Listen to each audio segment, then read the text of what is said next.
음. 음. 하래. 하나 잠에 잠아 간다 아이나 마주가 퉁가 하페하페 아이나 좀 또래 매리메 떠래 아두가 그래서 마카다 탐거라게 말라게 파잖아. jadi semda tawadu thang chare nokhai rage khaukhai rage khau bi lai jakpi da bi lai ngasi nong magi sini ngacha rage 1 2 3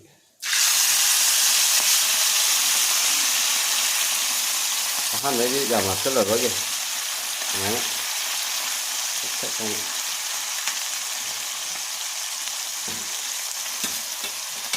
Mà ta đã một con múc chàm như thế quá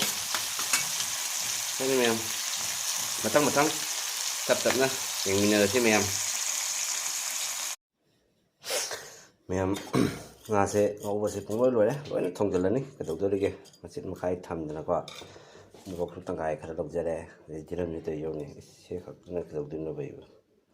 tôi thì nó mới mang cái này từ mình từ lúc mà giảm độc giả đấy nó có để đi sẽ passport này thì cái năng lỗi giao đấy sẽ này sẽ khác nó thông từ nó chậm thôi without garam masala without meat masala rồi này thông thường cái mềm sẽ cái nào rồi sẽ pa này nè ăn mà khá đấy sẽ thì nó chỉ làm xin cái này là xin thì làm vào cái này có sẽ ăn một số mấy nó pa này thì mềm đầu tiên nó thèm ra từ nó sẽ cháy ra cái trồng trâu lòng han bữa đó sẽ passport này thì sẽ han là tắc hấp chân ra cái 1 2 3 dấu rồi đi lâu khá có ngân thần chứ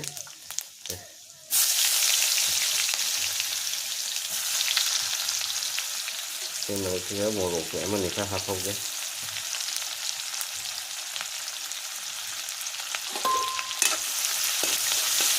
em xin cứ lạc cái ní mình khả năng học kìa nó bận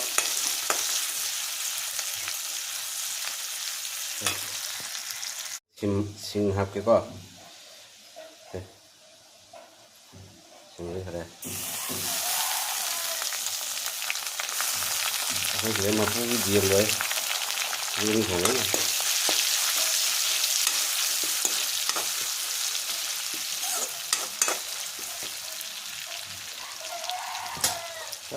không nó sẽ phải xài cái này mà đây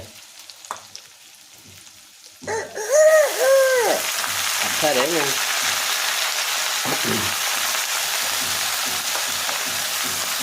hết đây phải thay ở đây thì đây xài chứ hình na nhâm còn cái đậu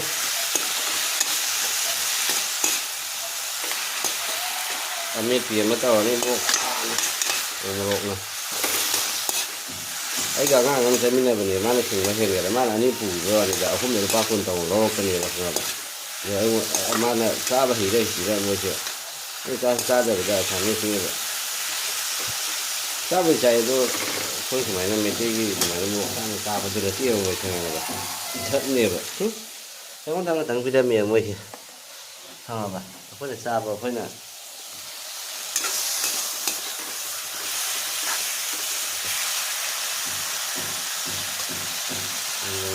ini aja lagi. Ini malu HP sih.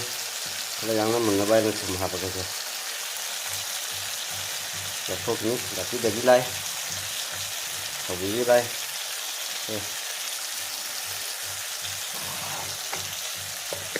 Cuma HP lagi. Kita buat sih.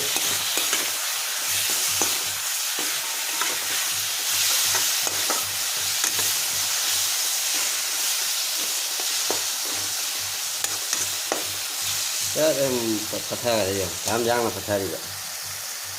Nhé. Thì sẽ cho một trăm lọc ra đấy. Ok nữa, rồi số vào hạt cái. Làm hạt số là cái. Kalau kan nak lagi, kalau coba sekarang hạt cái yang tetap ok.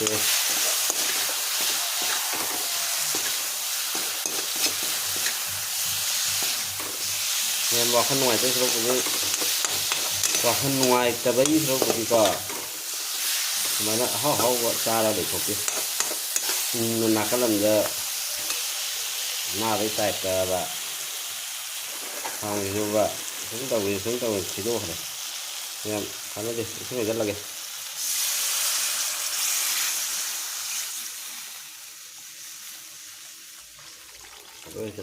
ꯁꯤꯗꯍꯜꯂꯒꯦ ꯏꯁꯤꯡꯁꯦ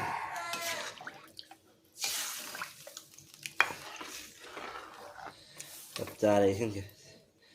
ꯁꯤꯃꯨꯛ ꯂꯥꯡꯉꯗꯤ ꯍꯥꯎꯔꯣꯏꯕ ꯍꯩꯅꯥ ꯊꯣꯡꯕ ꯍꯥꯏꯁꯤꯗꯤ ꯈꯔ ꯂꯥꯡꯉ ꯈꯣꯠꯂ ꯍꯥꯎꯕꯅꯤ ꯑꯗꯨꯁꯨ ꯁꯤꯗꯩ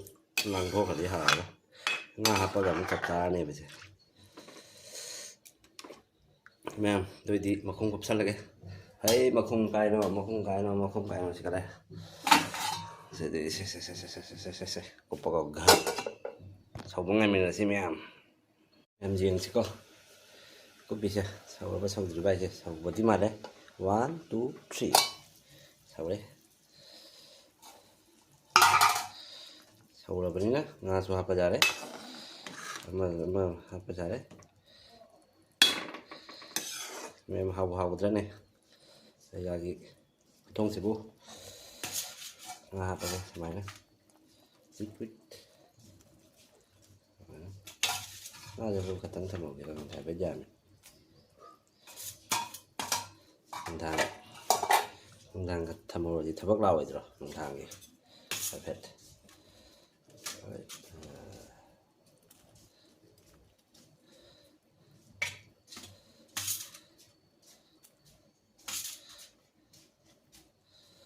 ꯑꯩ ꯊꯝꯍꯧꯔꯒꯦ ꯍꯌꯦꯡ ꯇꯣꯃꯦꯇꯣꯒ ꯊꯣꯡꯒꯦ ꯅꯨꯡꯗꯥꯡꯒꯤꯒ ꯅꯠꯇ꯭ꯔꯦ ꯌꯦꯡꯉꯨ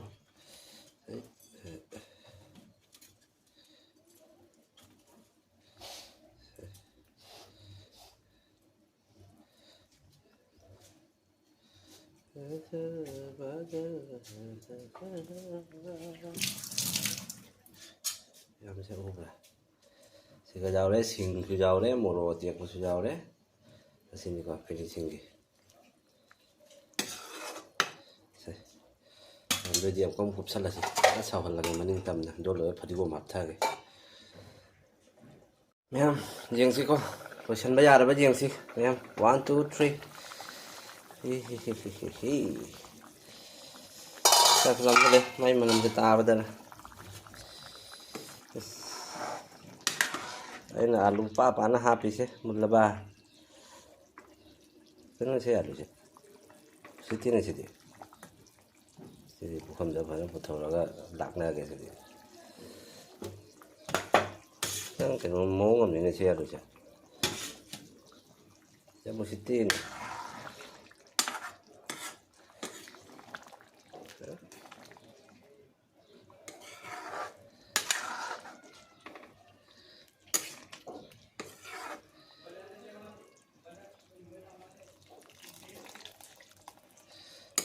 ꯆꯥꯛꯄꯨꯗꯤ ꯆꯥꯔꯦ ꯈꯤꯇꯪ ꯁꯧꯍꯟꯈꯤꯒꯦ ꯃꯌꯥꯝ ꯃꯈꯨꯝꯒ ꯀꯨꯞꯄꯔꯣꯏ ꯃꯌꯥꯝ ꯃꯩ ꯌꯥꯗ꯭ꯔꯦ ꯆꯥꯅꯤꯡꯕꯅ ꯃꯨꯟꯒꯦꯔꯥ ꯃꯨꯜꯂꯣꯏꯒꯦꯔꯥ ꯊꯥꯡꯗꯔꯅꯤ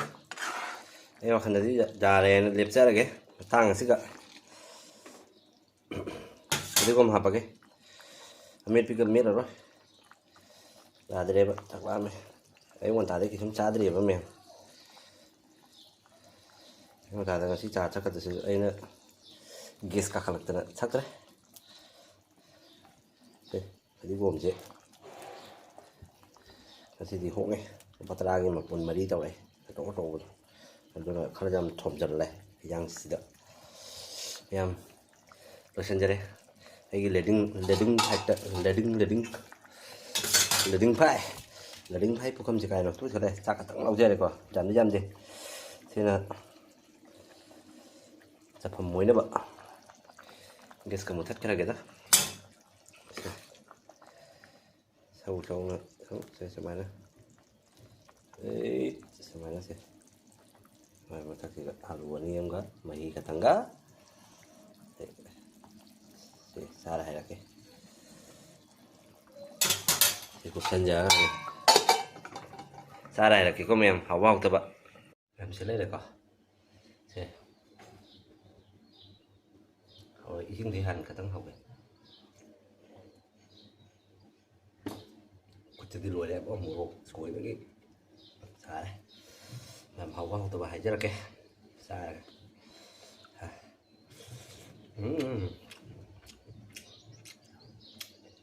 nhà cũng không gì qua mẹ sai thì chắc không sai răng sai phăng phăng sai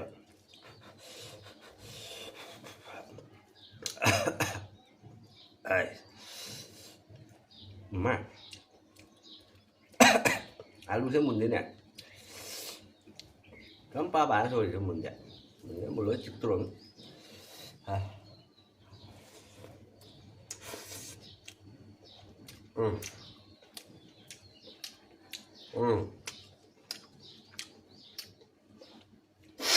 hảo đấy hay na gặp sạc là có gì các bạn xin tất rất là hảo đấy xem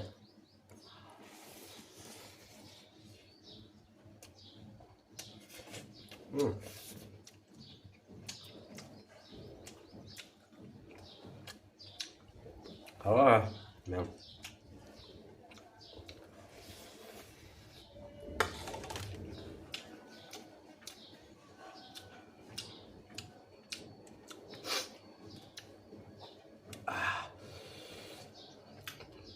ui nấm miếng mèo có gì mà thằng cái video đâu có phần là xem em